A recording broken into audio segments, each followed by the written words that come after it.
Avec la même conviction, je récuse l'inscription de la relation franco-africaine dans un cadre multilatéral désincarné qui impose au continent des modèles politiques, économiques et même anthropologiques qui ne tiennent pas compte de son génie propre.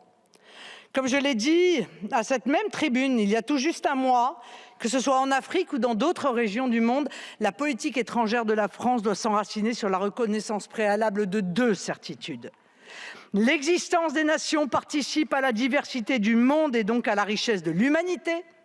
Et la considération des peuples et le respect des nations sont des principes essentiels à la paix et à l'harmonie du monde. Vous le savez, c'est cette réflexion sur les relations internationales et en particulier les relations entre la France et les pays africains qui m'ont amené à rédiger une déclaration des droits des peuples et des nations, outil juridique qui pourrait venir demain compléter le droit international. Entre l'utopie d'une coopération aseptisée par la médiation d'un multilatéralisme anonyme et une France-Afrique qui ne peut et ne doit plus exister, j'ai la conviction qu'il y a la place pour créer entre nos pays une relation adulte, basée sur la prise en compte des réalités et des intérêts légitimes dont les grands principes sont précisément contenus dans cette déclaration.